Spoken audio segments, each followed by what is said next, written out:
Puji Tuhan, luar biasa. Anak muda ini masuk Kristen setelah membandingkan Alkitab dengan Al-Quran, dan dia disadarkan dia menjadi pengikut Kristus. Simak selengkapnya video ini. Jangan lupa subscribe, like, dan bagikan supaya menjadi berkat. Selamat menonton. Ini saya mengerti bahwa kekristenan itu bukan mengajarkan untuk menjadi hidup yang baik, tetapi menjadi hidup yang benar. Hidup yang baik tetapi tidak menjadi hidup yang benar, itu sama saja dengan omong kosong.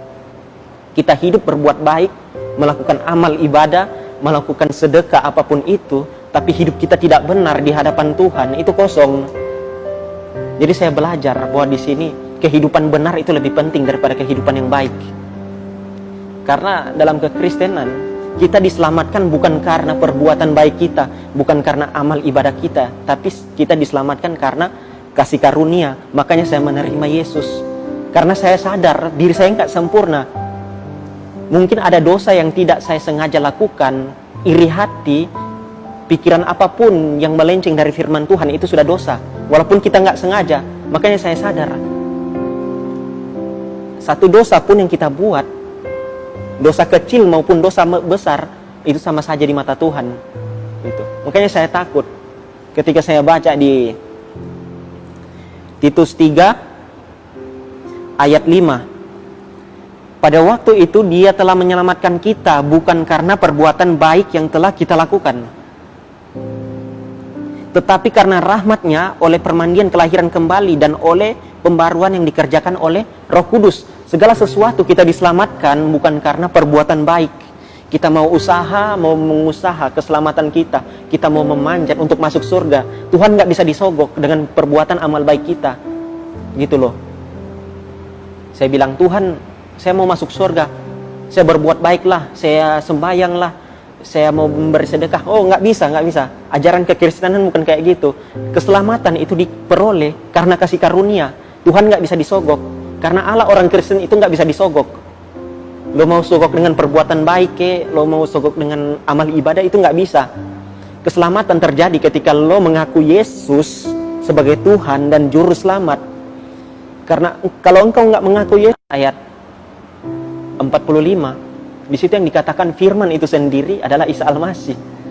Saya mulai penasaran siapa Isa Al-Masih ini, karena di Al-Maidah, di Al-Maidah 46 dianjurkan untuk membaca Alkitab, membaca Injil, karena dalam Injil ada petunjuk, cahaya, dan kebenaran. Dan di situ saya mulai beberapa tahun, saya mulai untuk mencari kebenaran itu, siapa firman, siapa Isa Al-Masih itu, saya cari, saya baca semua. Dan saya mendapat siapa Isa Al-Masih itu adalah Yesus Kristus itu sendiri. Anak Maria, biasa disebut Ibnu Maryam, putra Maryam. Kalau di Ali Imran ayat 45 dikatakan bahwa di situ firman, kalimatullah, perkataan Allah yang sudah ada sejak awal, yaitu Isa Al-Masih itu sendiri, Yesus Kristus. Sebelum dia jadi, sebelum segala sesuatu jadi, sesuatu pun dia sudah ada sebelum segala sesuatu jadi. Dan makanya itu saya cari selama 8 tahun. Saya benar-benar nggak main-main ketika saya membandingkan kedua kitab ini. Karena pada saat ini saya percaya bahwa Alkitab itu adalah firman Allah. Nemun, wamin, ya, dan amin. Karena di luar Alkitab bukan firman Allah. Ketika saya baca di Yohanes 8 ayat 58 di sini, kata Yesus kepada mereka, aku berkata kepadamu, sesungguhnya sebelum Abraham jadi, aku telah ada. Sebelum Abraham jadi, dia telah ada. Segala sesuatu diciptakan oleh dia, firman Allah. Saya mulai berpikir di sini, kok bisa gitu? Bahwa yang dikatakan bahwa orang Kristen itu menuhankan manusia. Tuhankan manusia. Kenapa bisa manusia jadi Tuhan? Apakah itu bukan berhala? Saya bilang bukan. Tanpa kita menuhankan Yesus, Yesus sudah Tuhan dari awal. Tanpa dia menjadi manusia, dia sudah Tuhan dari awal. Karena dia adalah Allah itu sendiri, firman Allah. Jadi pas saya mengerti apa itu kekristenan, siapa Isa Al-Masih itu, siapa Yesus Kristus itu, pikiran saya mulai terbuka. Tapi pada saat itu saya belum nggak kepikiran bahwa saya akan menjadi hamba Tuhan. Selama seling waktu itu berjalan, ketika saya bertobat sesungguhnya itu pada saat saya SMP.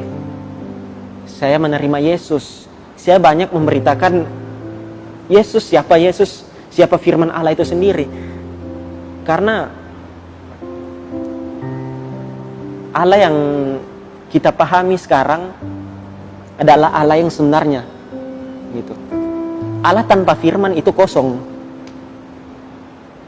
Jadi kalau mau bilang Allah itu bukan firman, itu dia bukan apa-apa. Karena Allah menciptakan segala sesuatu dengan firman. Yang dikatakan di agama saya sebelumnya, Allah menciptakan segala sesuatu itu menggunakan kum fayakum, yang berarti dengan perkataannya. Jadilah terang, jadilah ini, jadi ini, gitulah. Jadi setiap orang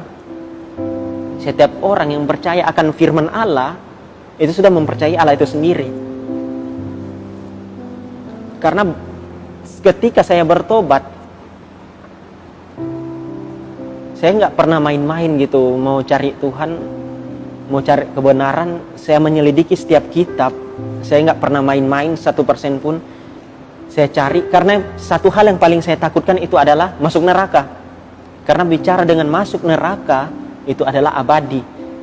Jika engkau masuk neraka, engkau mau minta ampun di neraka pun itu nggak akan diampuni. Makanya saya paling takut itu saya masuk neraka, gitulah. Semua agama mengajarkan kebaikan, tetapi belum tentu semua agama mengajarkan kebenaran, gitu. Agama mengajarkan kebaikan, tapi belum tentu mengajarkan kebenaran, gitu. Jadi di sini saya mengerti bahwa kekristenan itu bukan mengajarkan untuk menjadi hidup yang baik, tetapi menjadi hidup yang benar. Hidup yang baik tetapi tidak menjadi hidup yang benar itu sama saja dengan omong kosong. Kita hidup berbuat baik, melakukan amal ibadah, melakukan sedekah apapun itu, tapi hidup kita tidak benar di hadapan Tuhan, itu kosong. Jadi saya belajar bahwa di sini kehidupan benar itu lebih penting daripada kehidupan yang baik. Karena dalam kekristenan kita diselamatkan bukan karena perbuatan baik kita, bukan karena amal ibadah kita, tapi kita diselamatkan karena kasih karunia. Makanya saya menerima Yesus. Karena saya sadar diri saya nggak sempurna. Mungkin ada dosa yang tidak saya sengaja lakukan, iri hati, pikiran apapun yang melenceng dari firman Tuhan itu sudah dosa. Walaupun kita nggak sengaja. Makanya saya sadar,